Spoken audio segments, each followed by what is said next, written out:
सुप्रभात class 10th। आपके syllabus का अभी जून तक का जो पाठ्यक्रम है उसमें माता का अंचल ये पाठ पढ़ना है कृतिका से। तो इसमें पिछले दिन क्लास जब ले रहे थे तो बचपन में लेखक का पिता से अधिक जुड़ाव, जैसे भी पाठ का नाम है माता का अंचल, लेकिन इसमें लेखक का जुड़ाव जो है वो अपने पिता से अधिक है।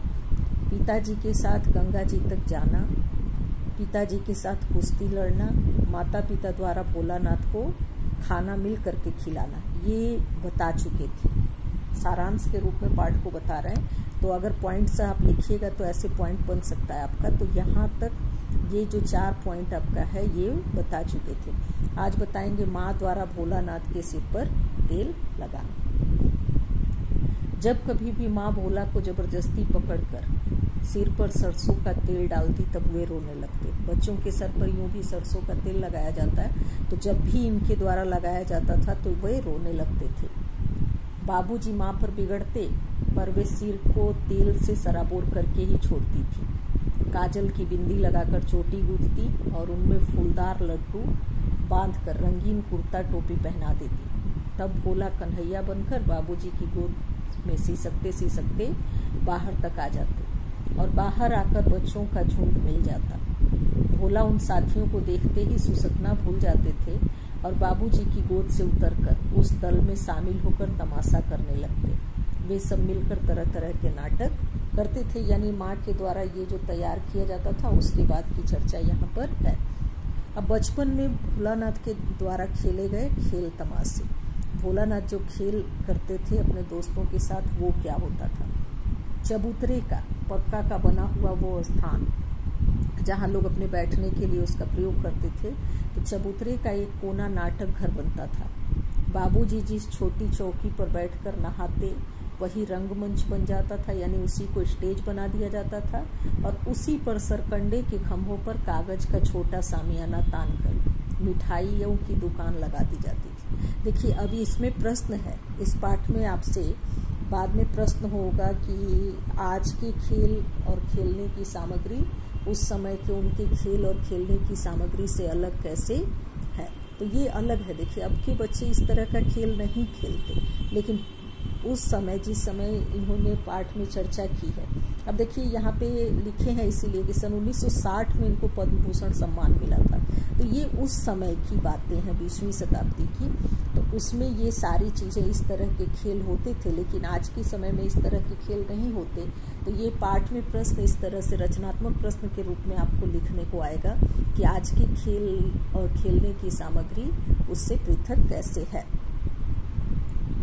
तो बर्तनों और जस्ते के छोटे छोटे टुकड़ों के पैसे बनते, बच्चे ही दुकानदार बनते और खरीदार भी। थोड़ी देर बाद मिठाई की दुकान बंद कर घरौदा बनने लगता। घरौदा यानी इधर के बोलचाल की भाषा में उसको घरकुंडा भी लोग कहते हैं, यानी बच्चों के द्वारा बनाया गया खेलने के लिए घर। और फिर तरह तरह की मिठाई बनती, दावतें उड़ती, सारे लोग लाइन लगा करके बैठते। बाबूजी भी आकर के इन लोगों के साथ बैठ जाते और बाबूजी को देखते ही बच्चे हंस करके घरौदा तोड़कर भाग जाते थे। बाबूजी भी हंसते हंसते लोटपोट हो जाते और पूछने लगते कि आगे कि फिर कब भोज होगा भोलानाथ। कभी कभी बच्चे बारात का भी जुलूस निकालते थे, यानी कनस्तर का तंबूरा बजाते।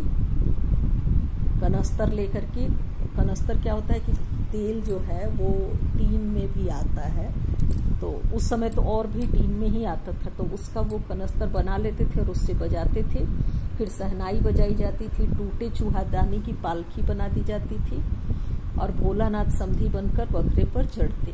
बकरे पर चढ़ करके बारात निकल जाती थी। बारात एक कोने से चलकर दूसरे कोने तक पहुंचती, लकड़ियों की पटरियों से घिरे और गोबर से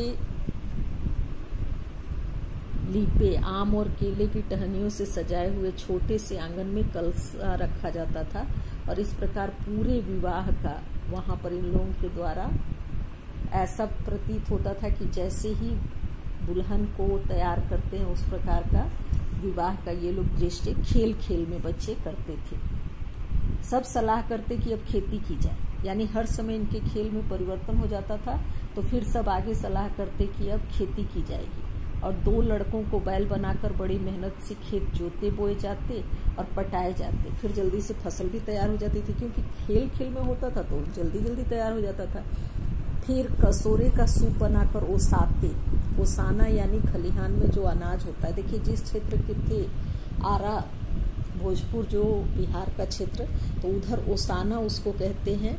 ये ओसाने का काम उस समय ये लोग करने लगते। इसी बीच बाबूजी आकर पूछते कि इस साल की खेती कैसी रही।